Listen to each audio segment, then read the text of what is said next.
இயேசு கிறிஸ்து கிறிஸ்தவர்களுக்கு மாத்திரம் தெய்வம் இல்லை. இயேசு கிறிஸ்து கிறிஸ்தவர்களுக்காக மாத்திரம் சிலுவையிலே ரத்தம் சிந்தி சாகவில்லை. இன்றைக்கும் இயேசுவை அறியாமல் வாழ்ந்து கொண்டிருக்கிற உனக்காகவும் இயேசு சிலுவையிலே மரித்திருக்கிறார். எனக்கு பிரியமான சகோதரனே, சகோதரியே, இந்த பூமியில வாழ்க்கை நிரந்தரம் இல்ல.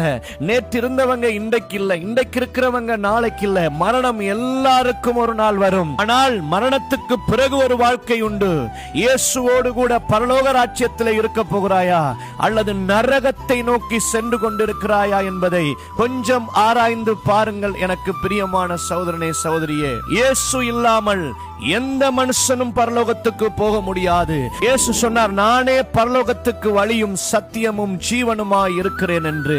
இந்த இயேசுவை நீங்களும் உங்க தெய்வமாக, உங்க சொந்த இரட்சகராக ஏற்றுக்கொள்ள விரும்புறீங்களா? நீங்க செய்ய வேண்டியது என்ன தெரியுமா? வேதம் சொல்லுது, இந்த உலகத்திலே வாழ்கிற எல்லாரும் பாவம் செய்து தேவ மகிமை அற்றவர்களாய் போனார்கள். முதலாவது நீங்க ஒரு பாவி என்பதை உணர வேண்டும்.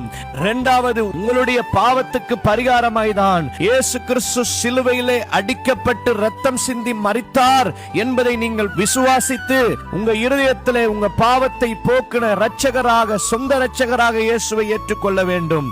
3, ரட்சிப்பு உண்டாக வேதம் சொல்கிறது, வாயினாலே நீங்கள் அறிக்கை செய்ய வேண்டும். நான் ஒரு பாவி, என்னுடைய பாவத்துக்கு பரிகாரமாய் இயேசு சிலுவையிலே மரித்திருக்கிறார். இந்த இயேசுவே என்னுடைய பாவத்தை போக்கின இரட்சகர். இந்த இயேசுவை நான் சொந்த இரட்சகராய் தெய்வமாய் ஏற்றுக்கொள்கிறேன் என்று சொல்லி உங்களுடைய வாயினாலே அறிக்கையிட வேண்டும். அப்பொழுது உங்க வாழ்க்கையில ரட்சிப்பு உண்டாகும். இயேசுவுக்கு பிள்ளைகளாய் நீங்கள் மாற்றப்பட்டு பரலோக ராஜ்யத்துக்கு செல்ல தகுதி உடையவர்களாய் மாறுவீர்கள். பிரியமானவர்களே,